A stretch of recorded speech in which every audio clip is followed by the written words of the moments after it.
నమస్కారం, welcome to I dream. ధర్మ మార్గం విత్ విజిత కార్యక్రమానికి స్వాగతం.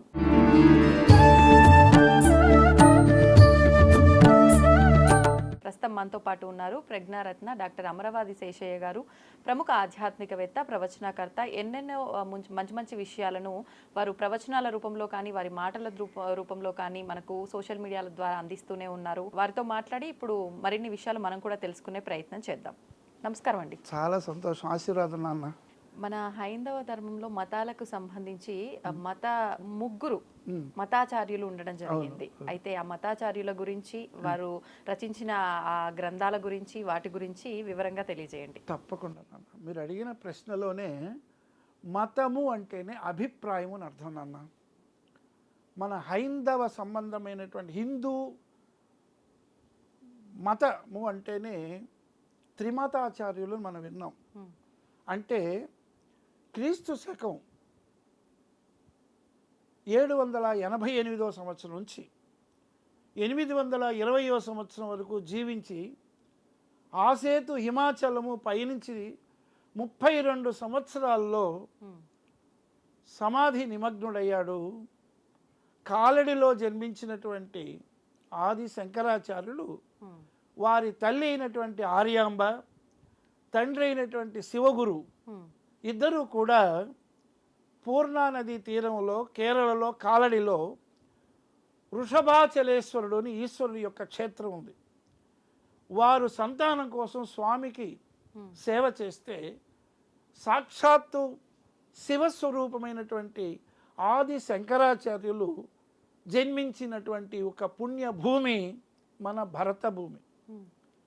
అటువంటి శంకరాచార్యులు వారు ఒకానొకసారి కాలడిలోనే ఆ యొక్క వారి ఆశ్రమం పక్కన పూర్ణా నది ఉంది. ఆ పూర్ణా నదిలో స్నానం చేయడానికి వెళ్ళినప్పుడు ఒక మొసలి అతని కాలు పట్టుకుంటుంది. అప్పుడు అమ్మ యొక్క ఆజ్ఞ తీసుకొని తను సన్యాస దీక్ష తీసుకోవాలని, అమ్మ నీవు పర్మిషన్ ఇస్తేనే ఈ మొసలి నన్ను వదులుతుంది అంటాడు. అటువంటి విధంగా అమ్మ నేను దేశాటనం కోసం, ప్రపంచం కోసం, మన హైందవ మత ఉద్ధరణ కోసం నేను పుట్టాను అని వారి యొక్క అమ్మ యొక్క ఆశీస్సులు పొంది వారు ఈ యొక్క మన హైందవ మతాన్ని స్థాపించారు. ఉజ్జయినిలో కూడా తన యొక్క గోవిందాచార్యుల దగ్గర చదువుకున్నాడు. అద్వైతం అనేటువంటి విధంగా క్రీస్తు శకము తాను 11వ శతం 788 నుంచి 820 వరకు ఉన్నారు కదా.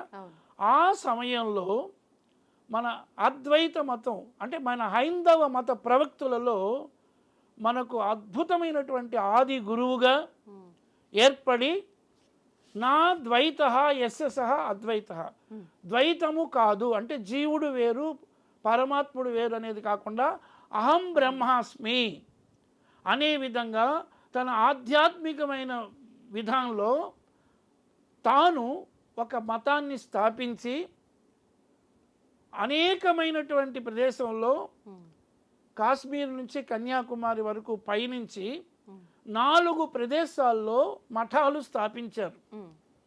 అందులో తూర్పు దిశలో పూరీ మఠం, దక్షిణ దిశలో శృంగేరి ఋష్యశృంగుడు తపస్సు చేసిన చోటు, ఉత్తర దిశలో జోషి మఠ్, పశ్చిమ దిశలో ద్వారక. ఈ 4 ప్రదేశాల్లో మఠాన్ని స్థాపించిన అద్భుతమైనటువంటి ఆది శంకరాచార్యులు. శమ్మనగా శుభమును కరా చేయువాడు.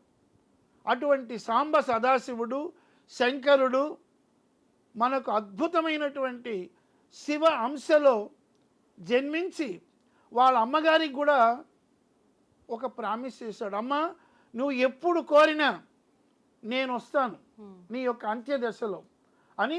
తాను రామేశ్వరంలో ఉన్న సమయంలో అమ్మను స్మరించగానే దివ్య దృష్టితో కనుక్కొని ఆమెకు అంత్యక్రియలు కూడా చేసినటువంటి గొప్ప యోగి. చివరికి మనకున్నటువంటి 12 జ్యోతిర్లింగాల్లో కేదారినాథులో సమాధి అయ్యారు. ఇప్పటికీ కూడా ఆ సమాధిని మనం దర్శించుకోవచ్చు. అంటే మొట్టమొదట హైందవ మత ఉద్ధారకుడుగా, మనకు ఒక హైందవ మత స్థాపకుడుగా, మన ఒక మార్గ నిర్దేశంలో భగవంతుణ్ణి అర్చావతారములో మనం పూజించడం కోసం అనేక క్షేత్రాల్లో పీఠాలు నెలకొల్పినవాడు. మనకున్నటువంటి అష్టాదశ శక్తి పీఠాల్లో కంచి మనకు అయోధ్య, మధురా, మాయి, కాశీ, అవంతిక, ద్వారకా, కాంచి, సప్తైతే మోక్షదాయక. మనకు 7 పట్టణాలు మోక్షానికి నిలయం. అయోధ్య, మధుర అంటే కృష్ణ పరమాత్మ పుట్టింది. మాయి అంటే ఇది హరిద్వార్. కాశీ, అవంతిక అంటే ఉజ్జయిని, ద్వారక, కంచి.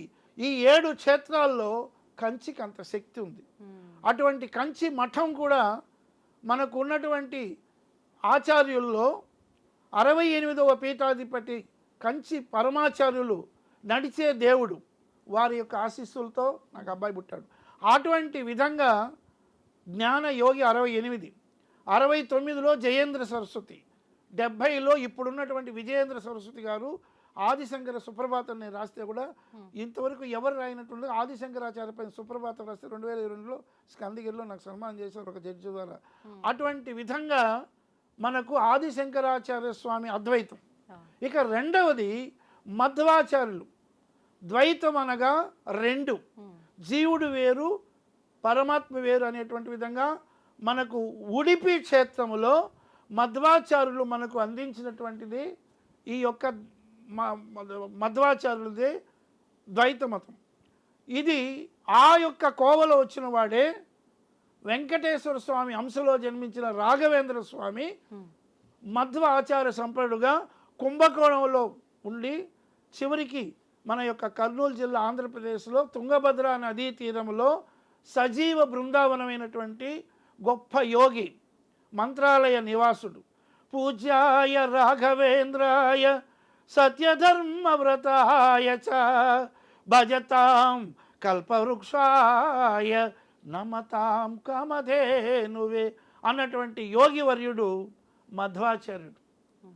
అలాగే కృష్ణ పరమాత్మ ప్రహ్లాదుడు అవతారంగా కూడా వారు ఉంటారని అది మధ్వ సంప్రదాయం. ఇక అటు తర్వాత వచ్చినటువంటి వాడు శ్రీపెరంబుదూర్ అని తమిళనాడులో జన్మించినటువంటి వాడు, విశిష్టాద్వైత స్థాపకుడు, రామ అనుజుడు. అంటే రాముడి యొక్క సోదరుడుగా ఏ విధంగా త్రేతాయుగములో లక్ష్మణుడు నాగస్వరూపములో రాముడికి అయ్యాడో, అలాగే ద్వాపర యుగములో బలరాముడు నాగస్వరూపుడు అయ్యాడో, అలాగే రామానుజాచారి కూడా అద్భుతంగా ఈనాడు వైఖానస ఆగమము, పాంచరాత్ర ఆగమం 2 ఉన్నాయి.